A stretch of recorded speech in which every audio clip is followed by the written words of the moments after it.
এই বিজ্ঞানীসকলে প্ৰমাণ কৰাৰ পিছতো যে গীতা ভাগৱত শাস্ত্ৰক আমি সাধু কথা বুলি ভাবি থাকোঁ আমাৰ নৱপ্ৰজন্মসকলে, ইয়াতকৈ আৰু দুৰ্ভাগ্যৰ বিষয় একো নাই।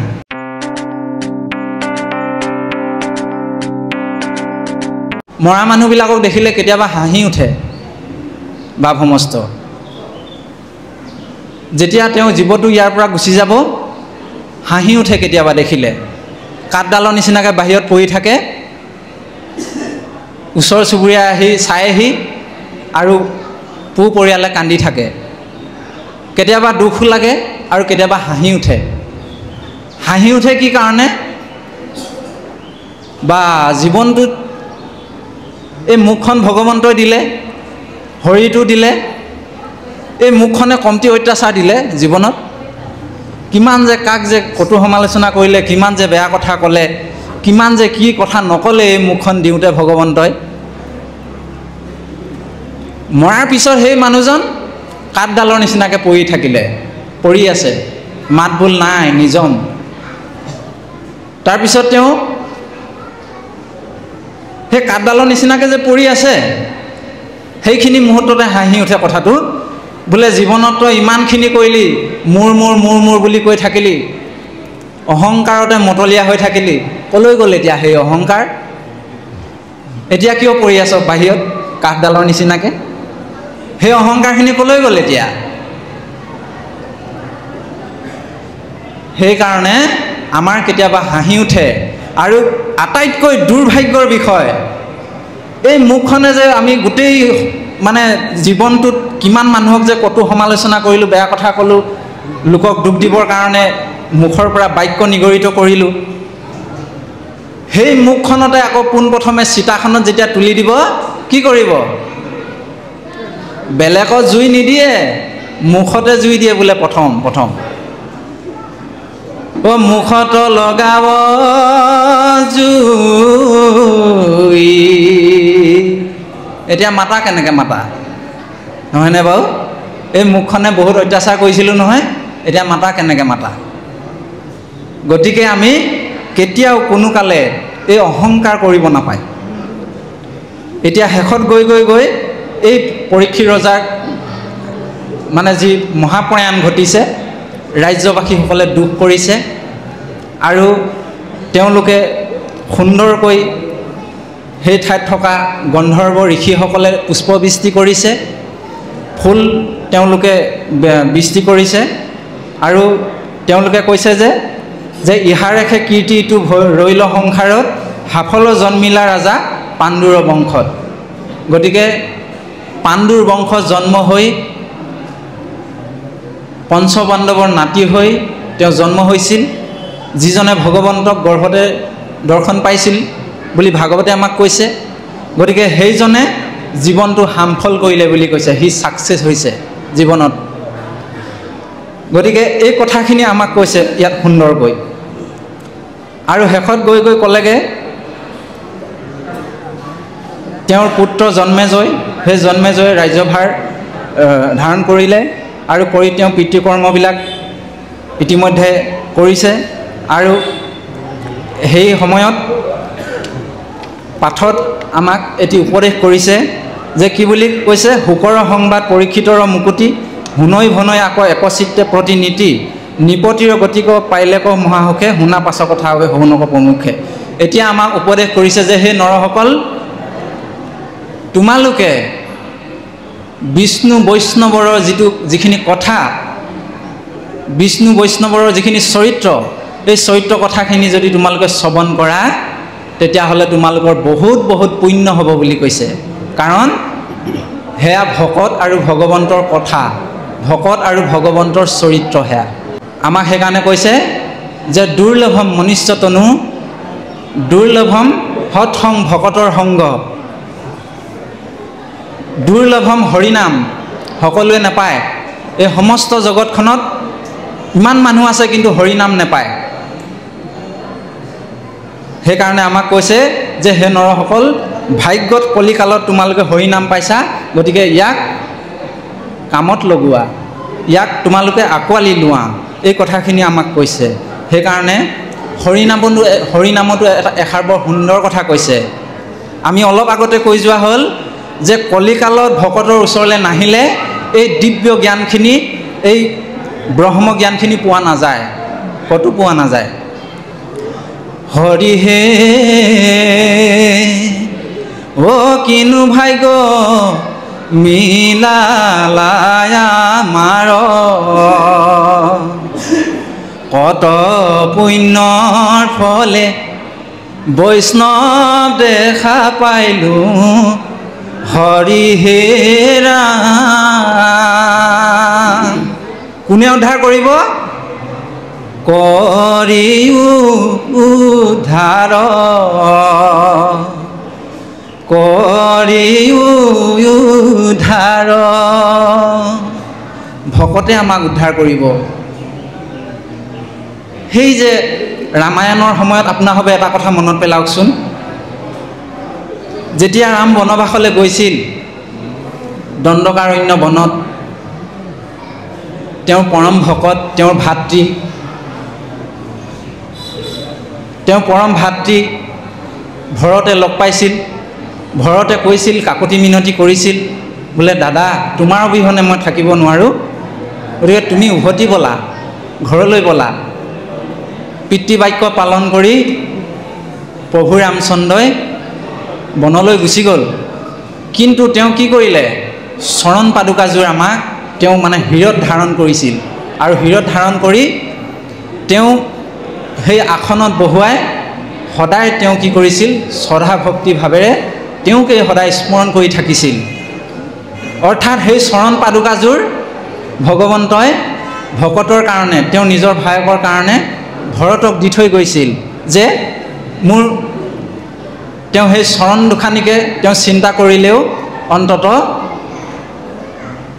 ভগৱন্তৰ পৰম কৃপা লাভ কৰিব পাৰিব, বা তেওঁ ভগৱন্তৰ প্ৰতি মুহূৰ্ততে মনত থাকিব। তাৰপিছত এইপিনে উদ্ধৱেও চৰণ পাদুকাযোৰ ভগৱন্তৰ হৃদয়ত ধাৰণ, চৰণ পাদুকাযোৰ হৃদয়ত ধাৰণ কৰি পৃথিৱী ভ্ৰমণ কৰি আছিল। এতিয়া কলিকালত আমালৈ কি দিলে? কলিকালত আমালৈ গুৰুজনাই আমাক এই নামঘৰৰ যি বাংময় মূৰ্তি এয়া দিলে, এয়া আসন। সেইকাৰণে আমাৰ ভকতসকলে এই হৃদয়ত ধাৰণ কৰি এই বাংময় মূৰ্তি ভাগৱত বা গুণমালা হৃদয়ত ধাৰণ কৰি কেতিয়াবা পদযাত্ৰা কৰে। গতিকে ভগৱন্তৰ চৰণ এয়া, আমি ভগৱন্তৰ চৰণ হৃদয়ত ধাৰণ কৰিছোঁ। গতিকে এই কথাখিনি কৈ আছে, আৰু শেষত গৈ গৈ ওলালেগৈ যে সমস্তখিনি কৰ্ম কৰাৰ পিছত দৈৱ পক্ষে আকৌ সেই খৰিকটীয়াজনে আহি এই মানে পৰীক্ষিতৰ যি পুত্ৰ আছিলে জন্মেজয়, এই জন্মেজয়ক মানে কথাটো কৈছেহি। কাৰণ খৰিকটীয়াটো এইটো জানে, কাশ্যপ ঋষি আহিছিলে তেওঁ দেউতাকক জীয়াবৰ কাৰণে, হয়নে বাৰু? কিন্তু বুদ্ধি বাধা কৰি তক্ষকে যে তেওঁ ঘূৰাই পঠিয়ালে এই কথাটো গম পালে। গম পোৱাৰ পিছত সেই কথাটো আহি কেইদিনমানৰ পিছত জন্মেজয়ক কৈছেহি, আৰু কওঁতে কি হৈছে? জন্মেজয়ৰ ভীষণ খং উঠিছে। অঁ, ঋষিৰ হাপত মোৰ দেউতা নিশ্চয় প্ৰাণ গৈছে, এইটো কোনো আপত্তি নাই, কিন্তু বচাবলৈ অহাজনক তেওঁ কেলৈ অন্যায় কৰিব লাগে? এইটোতো হ'ব নালাগে। গতিকে মই এতিয়া সৰ্পযজ্ঞ আয়োজন কৰিম আৰু গোটেইখিনিকে মই ভস্ম কৰিম। এই কথাটো তেওঁ সংকল্প কৰি ইতিমধ্যে তেওঁ যজ্ঞ আৰম্ভ কৰিছে। এতিয়া এই কথাবিলাক আমাৰ সাধু সাধু নালাগেনে বাৰু? বোলে সাপৰ যজ্ঞ কৰিছে, ত্ৰিতৈলোকত য'ত যিমান সাপ আছে চব আহি ভস্ম হৈ গৈছে, এইটো কেনেকুৱা কথা? হয়নে বাৰু? আকৌ এইপিনে পৰীক্ষিতে যে তেওঁ মানে সৰ্পই দংশন কৰোঁতেও তেওঁ গম পোৱা নাছিল, এইটো কেনেকুৱা কথা? সাধু কথা যেন নালাগেনে বাৰু? লাগে। এতিয়া এই কথাখিনিকে আমাৰ নৱপ্ৰজন্মসকলে, যুৱ বন্ধুসকলে কয় বহু ঠাইত, এই কথাবোৰ সাধু কথা, কোনে এনেকৈ মৰে, কোনে মৰা গছ জীয়াব পাৰে, এইবোৰ মিছা কথা। এতিয়া আপোনাৰভাৱে এই কথাকেইডাল মন কৰিব। আমি আপোনাৰভাৱক কৈছোঁৱে যে কিছুমান তথ্য আমি আপোনাৰভাৱৰ আগত আজি দাঙি ধৰা হ'ব। এই ভিডিঅ'টো অসমৰ চুকে কোণে আমাৰ যুৱ প্ৰজন্মসকলে চাব বা বাপ বান্ধৱসকলে চাব। যদি কোনোবাখিনিত সংশয় থাকে বা ডাউট থাকে তেতিয়াহ'লে তেওঁলোকে প্ৰমাণ চাব পাৰে আৰু প্ৰমাণটো কেনেধৰণে চাব আমি এই কথাখিনি আলোচনা কৰা হ'ব প্ৰথম কথা আমিও প্ৰথমতে ভাগৱত এই সাধু কথা বুলিয়ে ভাবিছিলোঁ কিন্তু যেতিয়া এই বিষয়টো আমাৰ হৃদয়ংগম হ'ল সৎসংগ ভকতৰ সং পালোঁ কথাবিলাক নিজে পঢ়িবলৈ আৰম্ভ কৰা হ'ল আৰু যিখিনি কথা ইয়াত লিখা আছে এই কথাখিনি অদ্বিতীয় কাৰো লগত তুলনা নাই এই পৃথিৱীত কোনো এখন গ্ৰন্থ নাই যাৰ লগত নেকি আমি তুলনা কৰিব পাৰোঁ সমস্ত বেদ মানে সমস্ত যিখিনি কিতাপ আছে সমস্ত কিতাপৰ এই ৰহস্যখিনি ইয়াতে সোমাই আছে আমি লাহে লাহে বিশ্বাস জন্মিল তাৰপিছত লাহে লাহে অধ্যয়ন কৰিবলৈ আৰম্ভ কৰা হ'ল বিভিন্ন ধৰণৰ আমি ছ'চিয়েল মিডিয়া ব্যৱহাৰ কৰিব পৰা হ'লোঁ ইউটিউবটো চাব পৰা হ'লোঁ গুগলত আমি বিচাৰিব পৰা হ'লোঁ গতিকে এইখিনিৰ পৰা বিচাৰি যে এই আমাৰ যি সনাতন সংস্কৃতি গীতা ভাগৱতৰ ওপৰত বিজ্ঞানে কি কয় বিজ্ঞানীসকলে কি কয় এই কথাখিনি আমি অকণমান অধ্যয়ন কৰা হৈছিলে আৰু সেই অধ্যয়নৰ কথাকেইটাকে আপোনালোকৰ আগত আজি আমি প্ৰকাশ কৰিব বিচৰা হৈছে যে প্ৰথম কথাটো হ'ল কি আমি মোবাইলত বাতৰিত টিভিত নিউজ চেনেলত দেখা পালোঁ দ্বাৰকা নগৰ উদ্ধাৰ হৈছিল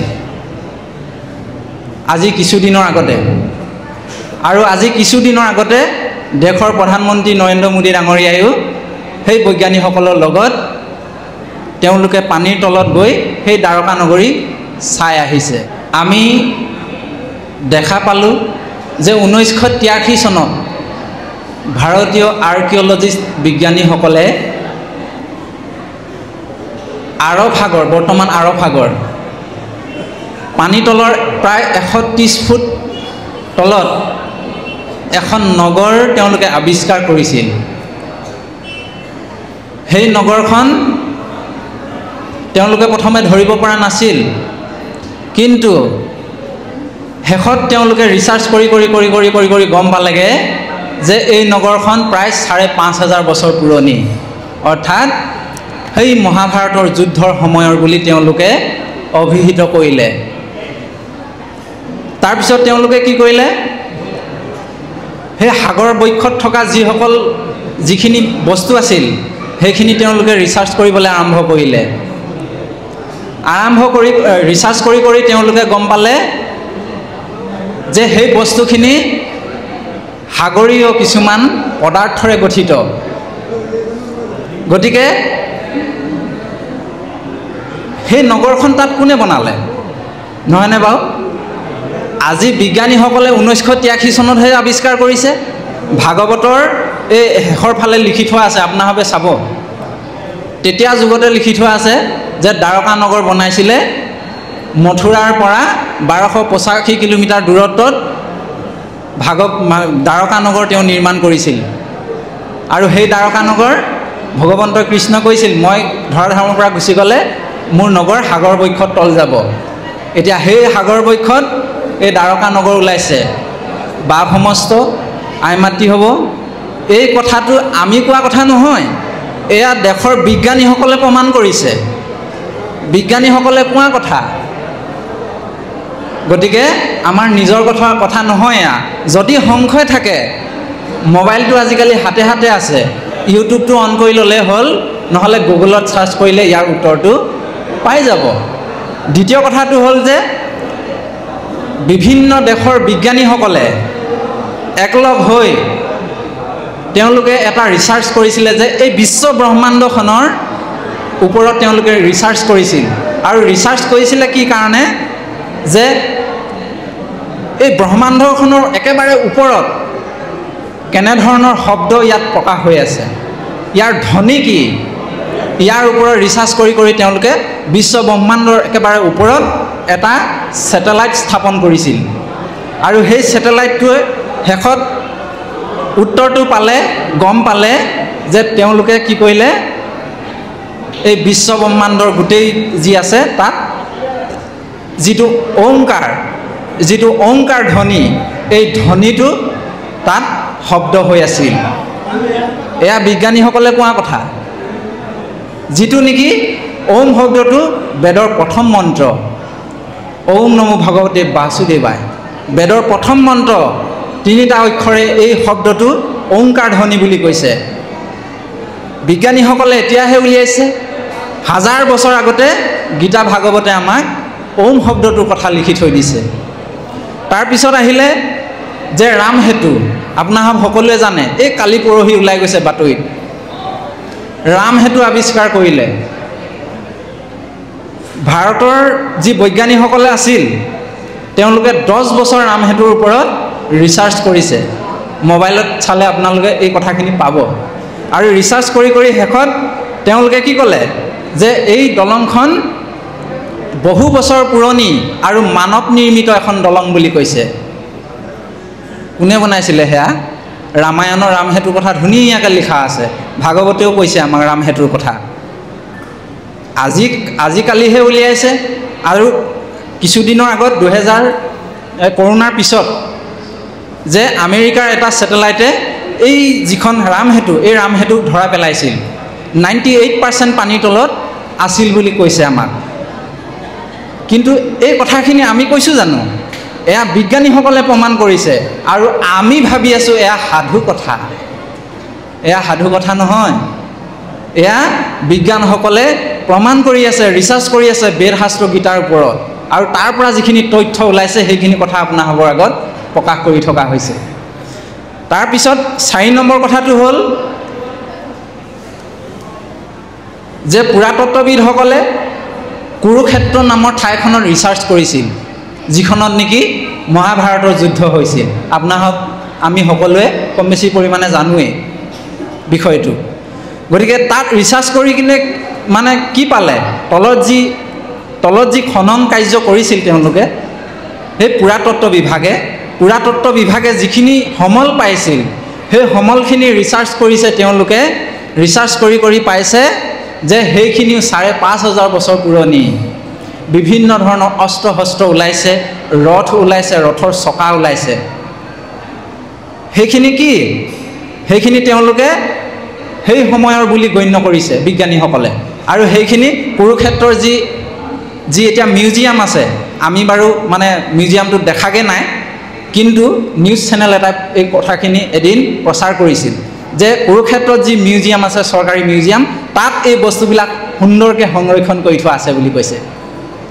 আৰু তেওঁলোকে কি কৈছে, মানে যিটো ঘটোৎকচৰ যিটো কংকাল, এই কংকালটো তেওঁলোকে পাইছে বুলি কৈছে। প্ৰায় 22 পৰা 25 ফুট দীঘল কংকাল এটা পাইছে। আৰু অলপ দিনৰ আগতে এখন সম্পূৰ্ণ ৰথ সেই কুৰুক্ষেত্ৰত পাইছে। গতিকে এইবিলাক বিজ্ঞানীসকলে কৈ আছে যে মহাভাৰতৰ ঘটনাটো এটা সময়ত হৈছিল, সঁচা কথা, ভাগৱতত লিখা আছে, সঁচা কথা। কিন্তু আমাৰ নৱপ্ৰজন্মসকলৰ দুৰ্ভাগ্যৰ বিষয় এইবিলাক সাধু কথা বুলি ভাবে। এতিয়া 5 নম্বৰ দৰ্শনটো হ'ল কিমান দিনৰনো কথা যে মেডিকেল ছায়েন্সে এটি সন্তান গৰ্ভস্থ এটি সন্তান কেনেধৰণে মাতৃগৰ্ভত লালিত পালিত হয়, ডাঙৰ দীঘল হয়, 10 মাহ 10 দিন কেনেধৰণে গৰ্ভত থাকে, কিমান দিনৰনো কথা তেওঁলোকে এক্সৰে কৰি কিবা কৰি উলিয়াইছে, নহয়নে? কিন্তু তাৰ বহু হাজাৰ বছৰ আগতে ভাগৱতৰ 3য় স্কন্ধ কপিল দেৱহূতি আখ্যান আপোনাৰ সকলোৱে পঢ়িছে। প্ৰথম ৰাতিটোৰ পৰা আৰম্ভ কৰি 10 মাহ 10 দিন কেনেধৰণে গৰ্ভত থাকে, কি কৰে, কি নকৰে, সমস্তখিনি কথা লিখা আছে ইয়াত। এইটো কম ডাঙৰ বিজ্ঞান নে? কম ডাঙৰ বিজ্ঞান। তেতিয়াতে কৈছে যে ভাগৱতে কৈছে মাতৃগৰ্ভত 7 মাহতে মোৰ চৰণত শৰণ লয়। ফটোবিলাকত দেখা পাব সন্তান এটি আপোনাৰ হবে আঁঠু লৈ এনেধৰণেই থাকে, প্ৰায়বিলাক ফটোত আপোনালোকে চাব। গতিকে এই কথাখিনি কাল্পনিক হয় জানো? তেনেহ'লে কেনেধৰণে গম পালে তেওঁলোকে যে এনেধৰণে থাকে, ইমান দিনত ইমান হয়, চকু নাক কাণ জিভা ছাল ইমান দিনত হয়, জীৱটো ইমান দিনত আহে। গতিকে 1000 বছৰ আগতে ভাগৱতে আমাক কৈ থৈ গৈছে যে হে নৰসকল, এই কথাখিনি এনেকুৱা। কিন্তু বিজ্ঞানে আজি তাৰিখত প্ৰমাণ কৰিছে। 6 নম্বৰ দৰ্শনটো হ'ল ৰবাৰ্ট অপেনহাইমাৰ। আপোনাৰভাৱে জানে এজন বিজ্ঞানী, তেওঁ কি আৱিষ্কাৰ কৰিছিলে মনত পেলাওকচোন? পাৰমাণৱিক বোমা। ৰবাৰ্ট অপেনহাইমাৰে পাৰমাণৱিক বোমা আৱিষ্কাৰ কৰিছিল। আৰু তেওঁ সমান্তৰালভাৱে কি কৰিছিল? তেওঁ এজন আমেৰিকাৰ বৈজ্ঞানিক আছিল। গীতা শাস্ত্ৰ অধ্যয়ন কৰিছিল তেওঁ। আৰু গীতা শাস্ত্ৰ অধ্যয়ন কৰি তেওঁ কি কৰিলে? মহাভাৰত পঢ়িছিল, গীতা শাস্ত্ৰ পঢ়িছিল। আৰু গীতা শাস্ত্ৰত থকা মহাভাৰতত থকা যি ব্ৰহ্মাস্ত্ৰৰ কথা তেওঁ পাইছিল, সেই ব্ৰহ্মাস্ত্ৰৰ আলমত তেওঁ পাৰমাণৱিক বোমা সৃষ্টি কৰিছিল। আৰু তেওঁ কি কৰিলে? সেই যিটো ব্ৰহ্মাস্ত্ৰ বনাইছিল, তেওঁ 10 বছৰ ৰিচাৰ্চ কৰিছে তাৰ ওপৰত। 1939 চনৰ পৰা 1939ৰ পৰা 1945লৈকে এই সময়ছোৱাত তেওঁ ৰিচাৰ্চ কৰি শেষত 1945 চনত তেওঁ সফল পৰীক্ষণ কৰিলে। আৰু সফল পৰীক্ষণ কৰি যিটো ৰিজাল্ট পালে, মহাভাৰতত লিখি থোৱা সেই ব্ৰহ্মাস্ত্ৰৰ যিটো ৰিজাল্ট, গীতা শাস্ত্ৰত লিখা ব্ৰহ্মাস্ত্ৰৰ যিটো ৰিজাল্ট, মহাভয়ংকৰ যিটো ৰিজাল্ট, এই ৰিজাল্টটোৰ কথাৰ সৈতে তেওঁ তুলনাত্মক দৃষ্টিৰে চালে যে হুবহু একেই। তেতিয়া তেওঁ শ্ৰীমদ ভাগৱত গীতাৰ এটা শ্লোক পঢ়ি তেওঁ কান্দিছিল, যে তেওঁ স্বীকাৰ কৰিছিল সেইখিনি সময়ত, হয় এটা সময়ত কুৰুক্ষেত্ৰত মহাভাৰত নামৰ যুদ্ধ হৈছিল। এয়া বিজ্ঞানীসকলে কোৱা কথা, আমাৰ নিচিনা অল্পমতি অল্পায়ু অল্প মগজুৰ মানুহে কোৱা কথা নহয়। তাৰপিছত কৈছে আৰু এটা কথা, আমি 10ম শ্ৰেণীত বিজ্ঞানৰ এটা কথা পঢ়িবলৈ পাইছিলোঁ, যে কিবা এটা বস্তু সৃষ্টি কৰিলে বা কিবা এটা বস্তু এইটো বস্তু বিজ্ঞানে এটা কথা বিশ্বাস কৰে যে এই বস্তুটো যে সৃষ্টি হৈছে, ইয়াক নিশ্চয় সৃষ্টি কৰা কোনোবা এজন আছে। এইটো বাস্তৱসন্মত বুলি বিজ্ঞানে স্বীকাৰ কৰে। এতিয়া লক্ষণীয় কথাটো হ'ল, এই বস্তুটো কোনোবাই আৱিষ্কাৰ কৰিছে, ইয়াৰ মালিকজন আছে, হয়নে? এই পৃথিৱীখন কোনে সৃষ্টি কৰিলে? এই বায়ু কোনে সৃষ্টি কৰিলে? পানী কোনে সৃষ্টি কৰিলে? আপোনাক মোক কোনে সৃষ্টি কৰিলে? ইয়াৰোতো মালিক এজন আছে নাই? নিশ্চয় মালিক এজন আছে, যোনজনে নেকি আমাৰ এই আত্মাটোক চলাই থাকে। জীৱৰ দেহৰ আত্মাবিলাক, এই সংসাৰখন, সূৰ্যটোৱে সুন্দৰকৈ নিজৰ গতিত চলি আছে, জোনটোৱে নিজৰ গতিত চলি আছে, পানীবিলাকে নিজৰ ঠাইত বৈ গৈ আছে, জীৱবিলাকে নিজৰ কৰ্ম কৰি আছে। কোনে চলাই আছে ইমান সুন্দৰকৈ? নিশ্চয় কোনোবা এজন আছে। সেইটোক বিজ্ঞানে কৈছে এনাৰ্জি, যিটো নেকি আধ্যাত্মিক জগতত আত্মা বুলি কোৱা হৈছে। এনাৰ্জি কি? এতিয়া এইটো মাইকটো, এই মাইকটোৰ আমি চকুৱে নেদেখা এটা বস্তু আছে, সেইটো হৈছে কাৰেণ্ট।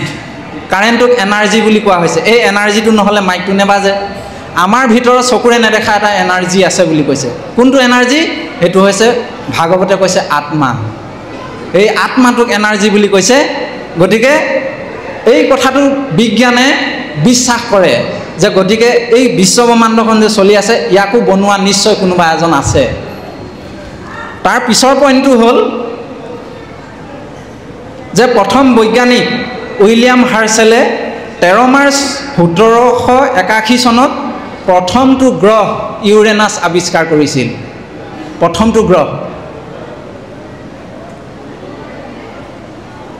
1781 চনত, আজিৰ পৰা প্ৰায় কেইবছৰনো?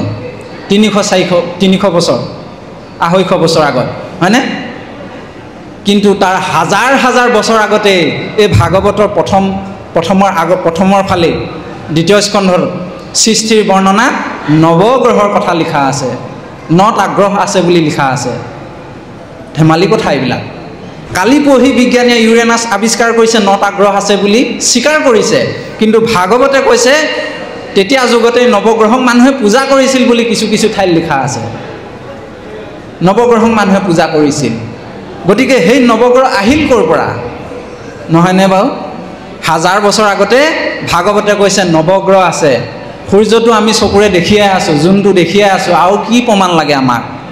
ভাগৱতে ইয়াৰ বিষয়ে তন্ন তন্নকৈ লিখি থৈছে। তাৰপিছত ক'লে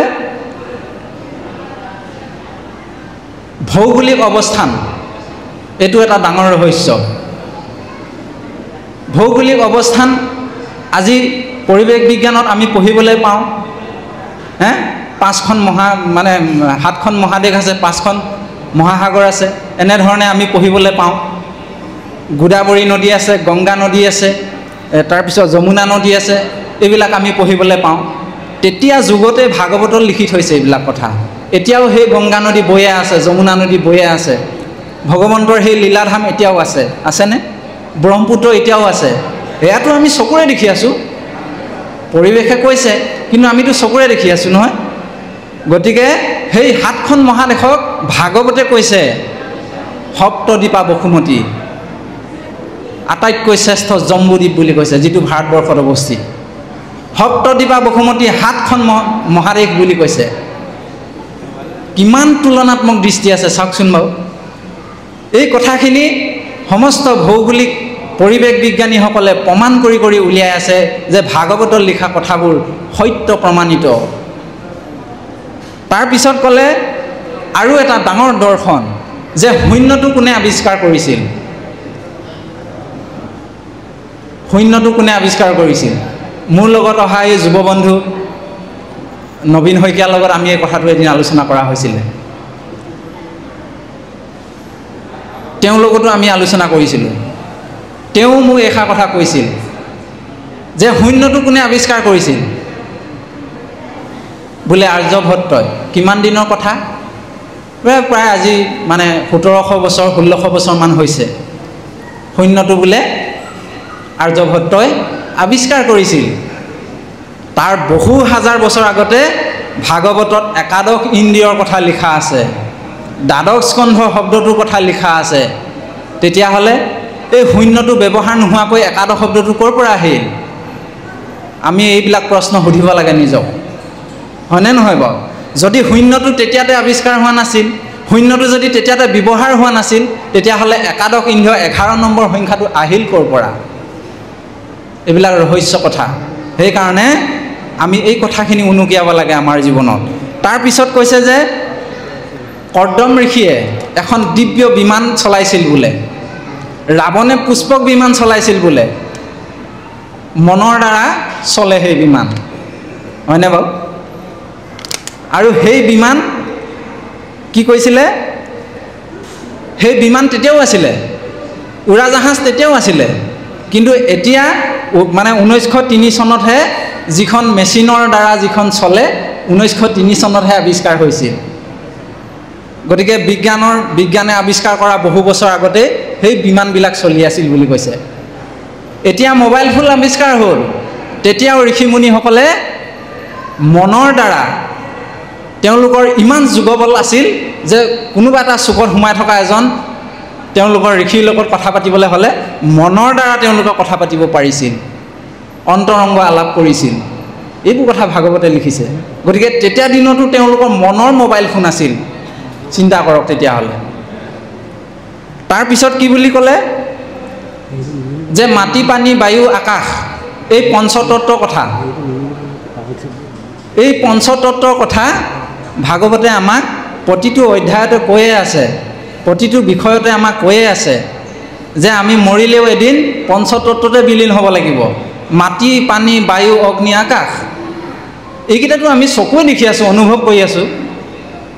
ইয়াৰ ওপৰত বিজ্ঞানে হেৰি কৰি আছে, ৰিচাৰ্চ কৰি আছে যে বায়ুটো কি, পানী কি, অগ্নি কি, হয়নে? গতিকে এই কথাখিনি ভাগৱতে তেতিয়াতে লিখি থৈ দিছে। তাৰপিছত এই সমস্তখিনি আমাৰ এতিয়া দুখ লাগে।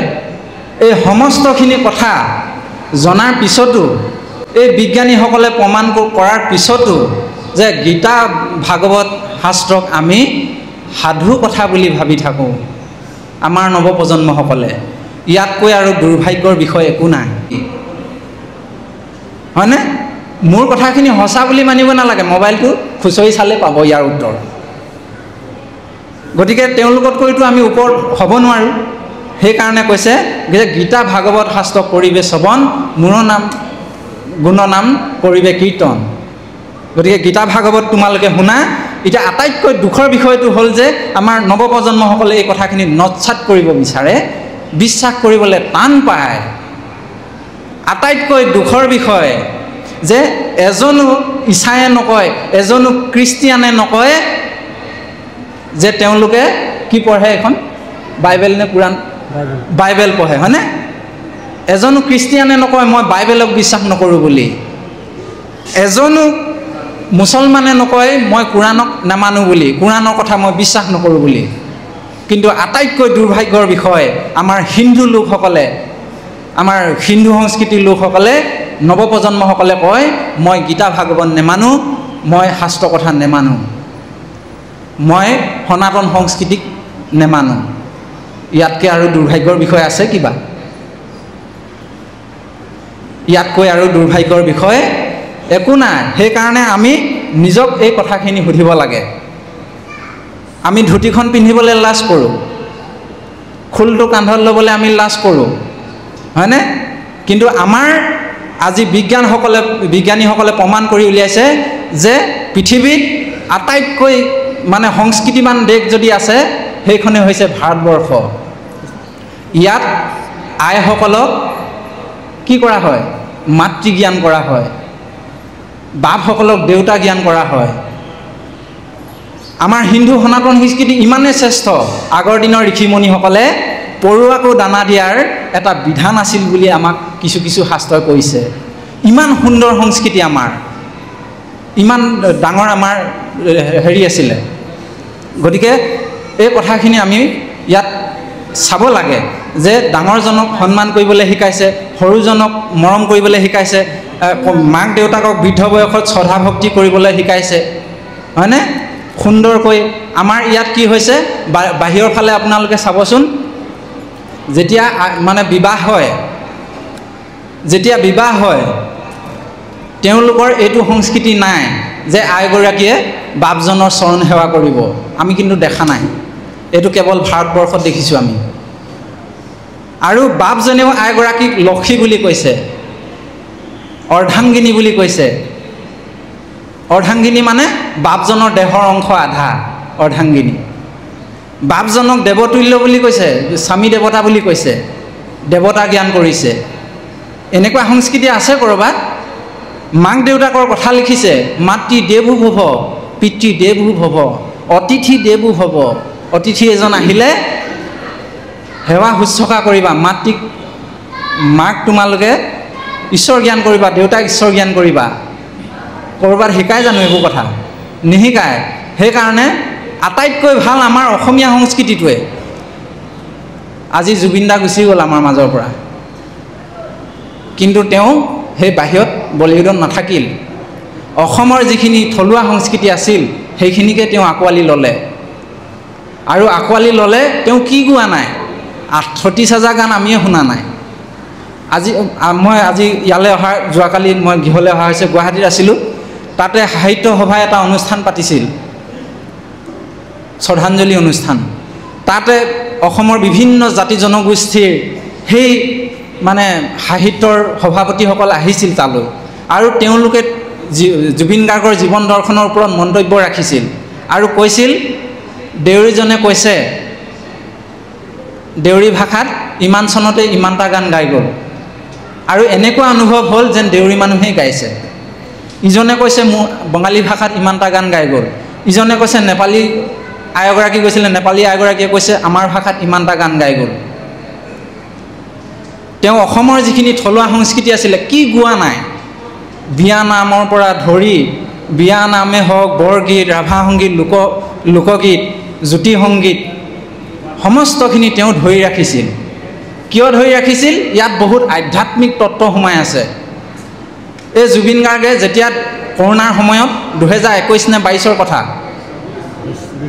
20ৰ কথা, হয়নে? তাৰ পিছত এই যে বলিউডৰ এজন অভিনেতা গোবিন্দ, কি আছিলে তেওঁৰ নামটো মই অকণ পাহৰিছোঁ, আপোনালোকে মোবাইলত চালে পাব, গোবিন্দা নে কি বুলি কয়, গোবিন্দা কয় নেকি, তেওঁ আহি কামাখ্যাত মহ বলি দিছিল। তেতিয়া জুবিন গাৰ্গে তেওঁক কৈছিল এইটো তেওঁ ভাল কাম কৰা নাই যে মহটো বলি দি কিনে তেওঁ ভগৱন্তক পাবৰ কাৰণে আশীৰ্বাদ ল'বলৈ ইয়ালৈ আহিছে মাৰ ওচৰত দেৱী মাৰ ওচৰত কিন্তু সেই মহটোৰ ঠাইত তেওঁ যদি নিজে বলি হ'লহেঁতেন তেতিয়া দেৱী মা সন্তুষ্ট হ'লহেঁতেন বুলি কৈছে জুবিন গাৰ্গে এই কথাখিনি কিন্তু বিৰোধিতা কৰি গৈছে তেওঁ আৰু তেওঁ সেইকাৰণে সকলোকে শ্ৰদ্ধা ভক্তি কৰিছিল সকলোকে তেওঁ শ্ৰদ্ধা কৰিছিল সেইকাৰণে তেওঁ মৰিবৰ সময়ত লাখ লাখ মানুহ গোট খাই গ'ল আৰু সেইকাৰণে এই পৰম তত্ত্ব কথাখিনি আমাক কি বুলি কৈছে আমাৰ বিয়া নামবিলাক আজিকালি লুকাই গৈছে বিয়া নামবিলাক লুকাই গৈছে বিয়া নামত গৃহস্থী সংসাৰখন কেনেধৰণে আগবাঢ়িব ইয়াৰ ওপৰত কিছুমান দৰ্শন দি গৈছে যে মাক দেউতাক কোন হয় স্বামীজন কোন হয় ঘৰ সংসাৰখন কেনেকৈ চলাব ঘৰ সংসাৰত থাকি তেওঁৰ নিজৰ গুণখিনি কেনেধৰণে আনৰ আগত প্ৰকাশ কৰিব পাৰিব হয়নে বিয়া নামত গাইছে কি বুলি কুলু কুলু কৰে বৈ যোৱা যা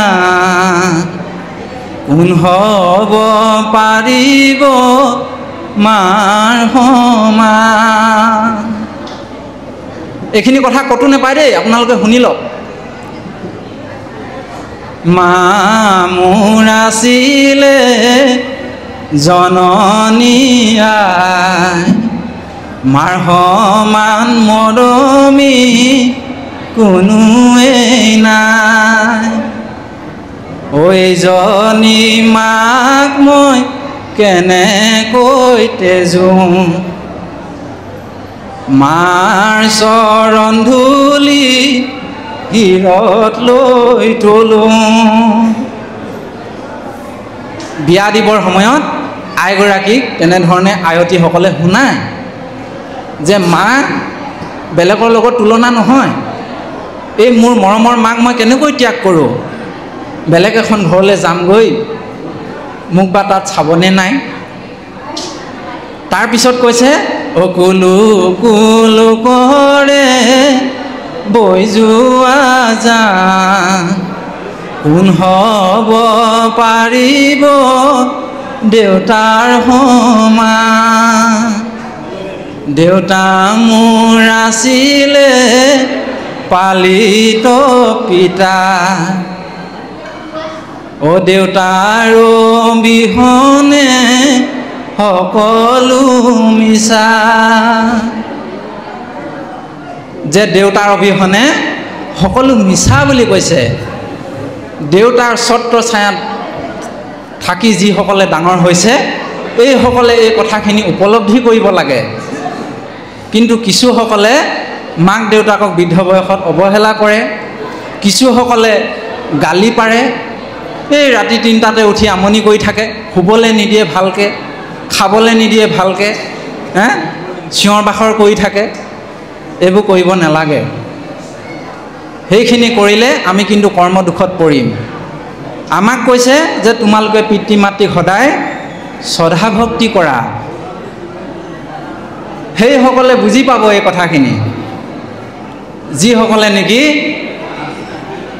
দেউতাকক পোৱা নাই তেওঁলোকে বুজি পাব দেউতাকৰ অভাৱ কি সেইজনক সোধক যিজনে নেকি দেউতাৰ ছত্ৰ ছায়াত থাকি ডাঙৰ হ'ব পৰা নাই সৰুৰ পৰা জীৱন সংগ্ৰামত ডাঙৰ দীঘল হৈছে তেওঁ সোধক যে দেউতাকৰ অভাৱ কি সেইজনক সোধক যিজনে নেকি মাকৰ আচলত ধৰি ডাঙৰ হ'বলৈ নাপালে সৰুতেই মাকক হেৰুৱালে সেইজনক সোধক যে মাৰ যিখিনি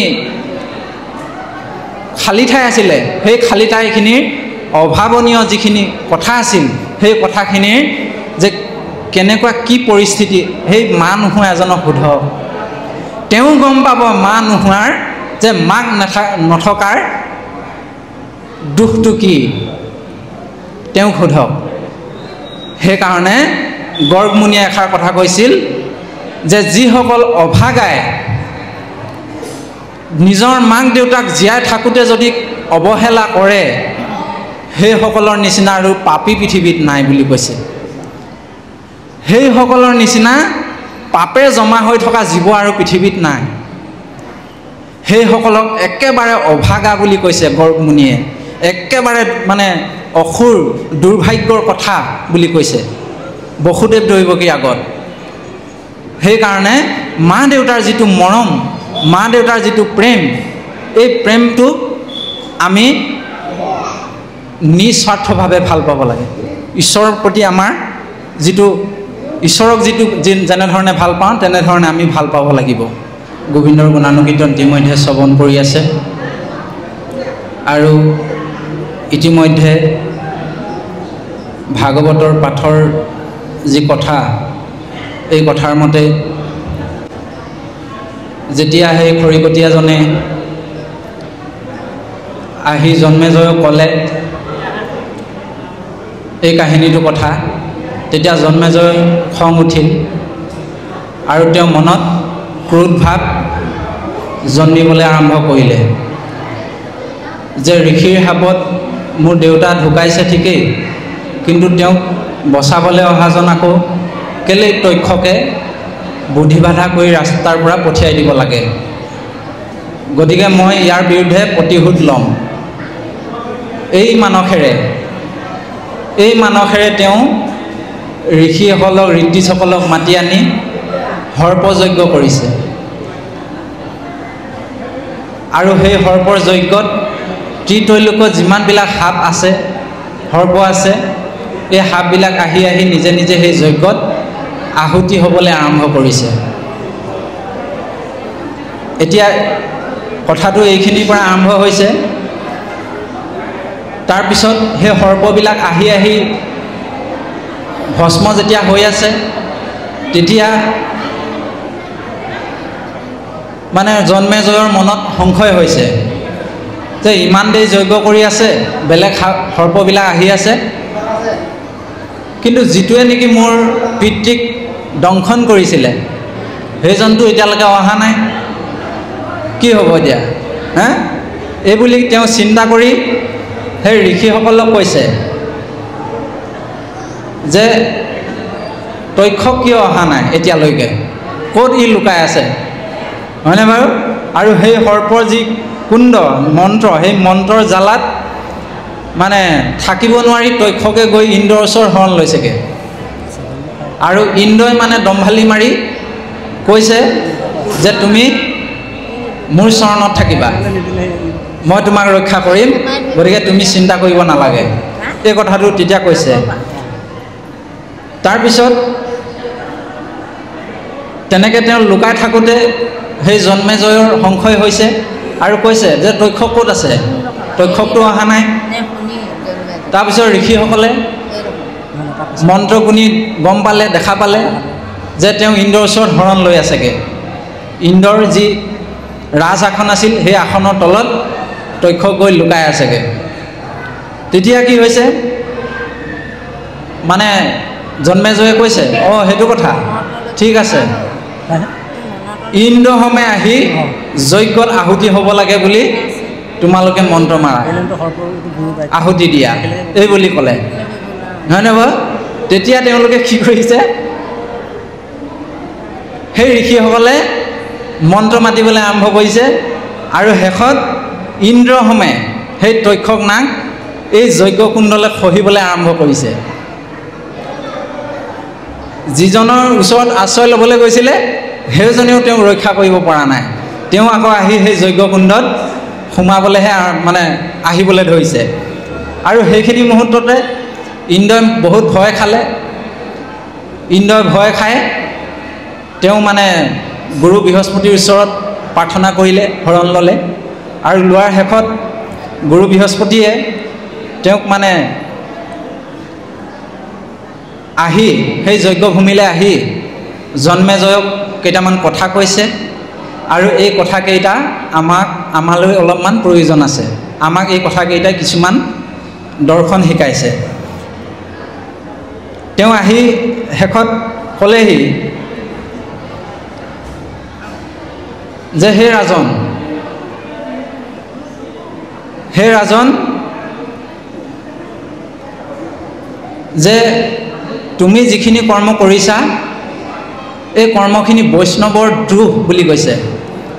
এইখিনি কৰ্ম বৈষ্ণৱৰ কৰ্ম নহয়। তুমি পাণ্ডু বংশৰ নাতি, জন্মেজয়ৰ পুত্ৰ, এজন পৰম বৈষ্ণৱৰ পুত্ৰ।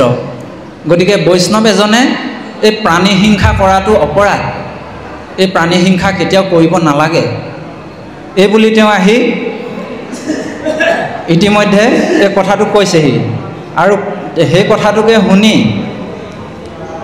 আৰু ইয়াৰ মাজত আৰু এটা কথা থাকি গ'ল। তেওঁ কৈছে যে এৰা প্ৰাণী হিংসা সৰ্প সত্ৰ জন্মে জয়, কোন দুখে কৰা এইটো সৰ্পৰ প্ৰলয়, মিছাতেহে ধৰা তুমি ইটো অপৰাধ, ললাতে লিখিত ফল দৈবে নাহি বাদ। তেওঁ কৈছে যে এইটো কপালৰ লিখন আছিল। সেই জন্মেজয় এইটো কপালৰ লিখন আছিল। গতিকে দৈৱপক্ষে যিটো ঘটনা ঘটিবলগীয়া থাকে ইয়াক কোনো ৰাখিব নোৱাৰে। এই ঘটনাটো ঘটিবই। সেইকাৰণে তুমি এইটো দ্ৰোহ নকৰিবা। হ'বলগীয়া আছিলে হৈ গ'ল। তোমাৰ পিতৃ পৰীক্ষিত তেওঁ মুখ্য গতি সাধন কৰিছে। গতিকে তুমি এই প্ৰাণী হিংসাৰ যিটো চিন্তা এইটো এৰা, এই বুলি কৈছে। এতিয়া তেওঁ সেই কথাটোকে শুনি মনত চিন্তা কৰিছে। মনত চিন্তা কৰি কি কৰিলে, এৰিলন্ত সৰ্পসত্ৰ গুৰুৰ বাক্যত, সেই বৃহস্পতি গুৰুৰ কথা শুনি তেওঁ সেই সৰ্পযজ্ঞ সমাপ্ত কৰিছে।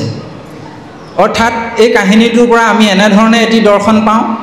ইয়াতে যে তেওঁ কৈছে যে বৈষ্ণৱৰ দ্ৰোহ এইটো কৰিব নালাগে, নহ'লে কৰ্মফলত পৰিব লাগে। এই সাপৰে এটা কাহিনী আপোনালোকৰ আগত আমি প্ৰকাশ কৰিবলৈ বিচৰা হৈছে। সাপৰ কথা যিহেতু ওলাই আছে, আমি প্ৰাণী হিংসা কৰিলে, আনক ঠগিলে, বেলেগৰ ধন সম্পদ আমি লুটি খালে আমাৰ কি অৱস্থা হয়, এই কাহিনীটোত সোমাই আছে। যে এটা সাপ আছিল। সাপটো মানে বৃদ্ধ হৈ গৈছিলে, বুঢ়া হৈ গৈছিলে। আৰু সেই সাপৰ এটা লক্ষণ আছে কি, তাৰমানে যদি শৰীৰটোত কেনেবাকৈ অকণমান ঘাঁ লাগিবলৈ আৰম্ভ কৰে, তাত বোলে পৰুৱা লাগি যায়। পৰুৱাই সাপটোৰ সেই ঘাঁডোখৰত লাগিবলৈ আৰম্ভ কৰে। এটা সাপ আছিল, বৃদ্ধ হৈ গৈছিল, বুঢ়া বয়স হৈ গৈছিল। কোনোবাই তেওঁক মাৰোঁতে অকণমান আঘাত পালে, শৰীৰত ঘাঁ এডোখৰ হ'ল। সেই ঘাঁডোখৰত মানে হোৱাৰ পিছত এই পৰুৱাবিলাক লাগিবলৈ আৰম্ভ কৰিলে। পৰুৱাবিলাকে খাবলৈ আৰম্ভ কৰিলে। এনেকৈ থাকোঁতে থাকোঁতে সময় বাগৰি গৈ আছে। তেওঁ কষ্ট ভুগি গৈ আছে, ঘাঁডোখৰ ডাঙৰ হৈ হৈ গৈ আছে। বৃদ্ধ সাপ যাবও নোৱাৰে। পৰুৱাখিনি এৰুৱাব বিচাৰে, পৰুৱাটোনো ক'ত এৰুৱাব পাৰে, সৰু সৰু পৰুৱা। তো মাংসত কামুৰি ধৰি আছে, ক'তনো এৰাব পাৰে, এৰাবতো নোৱাৰে। সাপ হ'ব পাৰে, কিন্তু পৰুৱাকেইটাতো এৰুৱাব নোৱাৰে। তেতিয়া মানে কি হ'ল, চটফটাই আছে। সেই মুহূৰ্ততে সেই স্থানলৈ এজন পৰম যোগী, যিজন নেকি ভূত ভৱিষ্যত সকলো জানে, তেওঁ সেই ৰাস্তাইদি আহি আছিল। আহি থাকোঁতে সাপটোৱে মাত লগালে, মহাত্মাজী মোক কৃপা কৰিব লাগে। বোলে কি কৃপা কৰিব লাগে? এই তোমাৰ ওচৰতে কাষতে ডাঙৰ এটা শিল পৰি আছে, এই শিলটো উঠাই কিনে মোৰ মূৰত মাৰি দিয়া, মই মৰি থাকোঁ। বোলে কিয়? কাৰণ মই বৰ দুখত আছোঁ হে মহাত্মা। দেখিছানে তুমি এই পৰুৱাবিলাকে মোক কেনেকৈ জীয়াই জীয়াই খাই আছে? দেখিছানে তুমি মই কেনেদৰে চটফটাই আছোঁ? মোৰ ইমান শৰীৰটো পীড়া অনুভৱ হৈছে, মোক খুলি খুলি খাই আছে এই পৰুৱাকেইটাই। মই মৰিব বিচাৰোঁ হে মহাত্মা, মই মৰিব বিচাৰোঁ। মৰিলে অন্ততঃ মোৰ যি এই পীড়াটো কমি যাব, বা মই মৰাৰ পিছত খালে সিহঁতি অন্ততঃ মোৰ দুখটো কমিব বা দুখটো অনুভৱ নহ'ব। গতিকে তুমি মোৰ শিলটো উঠাই মূৰত মাৰি দিয়া, মই মৰি যাওঁ।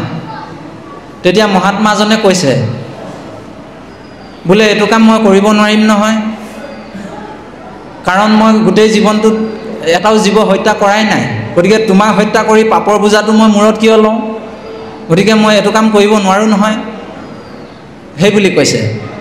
তেতিয়া সাপটোৰ আৰু উপায় নাই। তেতিয়া তেওঁ কৈছে, বোলে হে মহাত্মা, আপুনিতো সৰ্বস্বখিনি জানেই, ভূত ভৱিষ্যত ক'ত কি নহয় হয়, আপুনিতো সকলোখিনি জানে। আপুনি বাৰু মোক মাৰিব নালাগে, কিন্তু আপুনি মোক এটা কৃপা কৰক, মোক এটা কথা কওকচোন, মইনো কোন আছিলোঁ আৰু মই কিয় এনেকৈ দুখত ভুগিবলগীয়া হৈছে, মই কিয় ইমান জীয়াই জীয়াই মৰিবলগীয়া হৈছে, মই কোন আছিলোঁনো, মোৰ কোনটো পাপৰ ফলত মই এনেকুৱা দুখ কষ্ট ভোগ কৰিছোঁ, মোক কোৱাচোন তুমি। তেতিয়া সেই মহাত্মাজনে কৈছে সাপটো যে হেৰা বন্ধু, তুমি পূৰ্বজন্মত এজন নেতা আছিলা, নেতা, ৰাইজৰ নেতা আছিলা, অৰ্থাৎ ৰাজকাৰ্য চলোৱা এজন নেতা আছিলা। আৰু তুমি কি কৰিছিলা, সেই সময়ত সেই ৰাজ্যৰ যিসকল প্ৰজা আছিল, সেই প্ৰজাসকলৰ কাৰণে ৰাজভঁৰালৰ পৰা যিখিনি দ্ৰব্য আহে, যিখিনি অনুদান আহে, এই সমস্তখিনি তুমি ঠগি ঠগি ঠগি ঠগি ৰাইজৰ পৰা ঠগি ঠগি তুমি খাইছিলা বুলি কৈছে। যে সমস্ত ধন সম্পদখিনি তুমি নিজৰ অধীন কৰিছিলা, এই দুখীয়া লোকসকলক তুমি খাব দিয়া নাছিলা, দুখীয়াৰ সেই মুখৰ যি খাদ্য, সেই খাদ্য তুমি কাঢ়ি লৈছিলা। গতিকে সেই প্ৰজাসকলক তুমি জীয়াই জীয়াই তেজ ঘঁহি খাইছিলা। সেই প্ৰজাসকলে হৈছে ইহজনমত এই পৰুৱাকেইটা। কাৰণ তুমি সিটো জনমত যে তেওঁলোকক অন্যায় কৰিছিলা, ধন হৰলুকি কৰিছিলা, তেওঁলোকৰ পেটৰ ভাত মুঠি যে মাৰিছিলা, জীয়াই জীয়াই যে কষ্ট দিছিলা, সেইকাৰণে এইটো জনমত ভগৱন্তই কি কৰিছে জানা, চক্ৰবত পৰিৱৰ্তনতে দুখানিছ সুখানিছ, দুখ সুখৰ চকৰিটো ঘূৰাই আছে, কৰ্মফলত পৰি সেই ধাৰখিনি খুজিবৰ কাৰণে ইহজনমত পৰুৱা হৈ জন্ম হৈছে, আৰু তোমাক তেওঁ সেই প্ৰজাসকলে পৰুৱা হৈ জীয়াই জীয়াই খাই আছে এতিয়া বুলি কৈছে। চাওক, ভীষ্মৰ নিচিনা পৰম বৈষ্ণৱেও এই কষ্টখিনি ভুগি গৈছে, আপুনি মই কোন। গতিকে আমি সেইকাৰণে প্ৰাণী হিংসাৰ পৰা সদায় দূৰত থাকিব লাগে। এতিয়া তেওঁ কৈছে যে তুমি ধন হৰলুকি কৰিছিলা, দুখীয়াৰ পেট মাৰি খাইছিলা, ঠগি খাইছিলা, গতিকে ইহজনমত তোমাক এতিয়া সিহঁতে জীয়াই জীয়াই তেজ ঘঁহি খাই আছে, এইটো কৰ্মবিধান ধাৰ খুজি আছা তুমি বুলি কৈছে। গতিকে এই কথাটোৰ পৰা আমি এই কি তত্ত্ব দৰ্শন পাওঁ, এই কাহিনীটোৰ পৰা আমি এনেধৰণে এটি দৰ্শন পাওঁ যে আমি যিখিনি কৰ্ম কৰোঁ, এই কৰ্মখিনিৰ অন্তৰালত কিন্তু আমি ফল পামেই, এদিন নহয় এদিন ভুগিবলৈ পামেই। আপোনাক যদি আমি চৰ এটা মাৰিছোঁ নহয়, আজি মোকো চৰ মাৰিবলৈ ক'ৰবাত কোনোবা এজন জন্ম হৈছে, এই কথাটো মনত ৰাখক। আৰু এটা কথা মনত ৰাখিব, কেতিয়াবা মানুহৰ ঘৰত চুৰ হয় নহয়, চুৰ ডকাইত, অজস্ৰখিনি ঘৰ থাকোঁতে সেই মানুহ ঘৰতহে কেৱল চুৰটোৱে গৈ সোমাবলৈ পালেনে? তাৰমানে কি, তেওঁ ঠগি থৈছে কাৰোবাক, কাৰোবাৰ ধন হৰলুকি কৰি থৈছে, সেইকাৰণে সেইজনে আহি আকৌ সেই ঘৰতে ধন সম্পদ লুটি লৈ গুচি গৈছে। ইফাল সিফাল, ইফালে আনিলে সিফালে যাব, সিফালে আনিলে সিফালে যাব, 10 টকা আনিলে 20 টকা যাব। তাৰপিছত কি হয়, কিছু কিছু বাপসকলে আমাক কয় বোলে ইমান অশান্তি, এই তেওঁলোকৰ ঘৰত বোলে আজি কাৰোবাৰ এক্সিডেণ্ট হৈছে, আজি কাৰোবাৰ ভৰি এখন ভাঙিছে, আজি কাৰোবাৰ হাত এখন ভাঙিছে, এই আজি বোলে হস্পিটেললৈ দৌৰ মাৰিছে। তাৰ যে হাত এখন ভৰি এখন ভাঙি আছে, ইয়াৰ কাৰণটোনো কি? তেওঁ কাৰোবাক ভাঙি থৈছে, কাৰোবাৰ হাত এখন ভৰি এখন ভাঙি থৈছে। অকল মানুহৰ বুলি কোৱা নাই, কুকুৰ এটাৰ ঠেং এখন ভাঙি থৈ দিছে, কেতিয়াবা ছাগলী এজনী ঠেং এখন ভাঙি থৈছে, গৰু এটাৰ ঠেং এখন ভাঙি থৈছে, থৈছে না? চাব, মই প্ৰথমতে এষাৰ কথা কোৱা হৈছিলে আমাৰ ফালৰ পৰা যে মানুহ হৈছে জীৱশ্ৰেষ্ঠ, যিটো নেকি অইন প্ৰাণী নাথাকে, দিব্য জ্ঞান দিছে আমাক, জীৱ জন্তুৰ সেইখিনি নাই। গতিকে সেই ছাগলীটোক, কুকুৰটোক, মেকুৰীটোক ঠেং এখন ভাঙি যদি আমি ওলমাই পঠিয়াওঁ, আপোনাৰ মোৰ ঠেং এখন ভাঙিবলৈ বেছি সময় নালাগে। ভগৱন্তই বান্দৰক সুন্দৰ বনাবলৈ, সুন্দৰক বান্দৰ বনাবলৈ বেছি সময় নালাগে। নাৰদৰে সেই অৱস্থা হৈছিল। অহংকাৰ হৈছিল মই চবতকৈ সুন্দৰ, বাটতে আহোঁতে বান্দৰ হৈ আহিছে, গমেই নাপায় আপুনি মই কোন, নহয়নে বাৰু? সেইকাৰণে আমি নৱপ্ৰজন্মসকলক, যুৱ বন্ধুসকলক আমি এই কথাখিনি ক'ব লাগে যে সাধু সংঘ ওচৰত যাব লাগে আৰু এই নীতি শিক্ষাখিনি আমি ল'ব লাগে। গতিকে তুমি এই প্ৰাণীৰ দুখটো, প্ৰাণী হিংসাটো এৰা, আৰু বৃহস্পতিৰ কথা শুনি তেওঁ ইতিমধ্যে সেই যজ্ঞ সমাপন কৰিছে। আৰু এই কথাখিনি কৈ শেষত সাধিওক হৌক আশী মহাভাগ্যোদয়, কৰৈ কৃষ্ণ কথা কলি মলৰ পলয়। এইখিনিলৈকে হৈছে। কিমতে ভকতি কৰিব তোমাত হৰি হৰি হৰি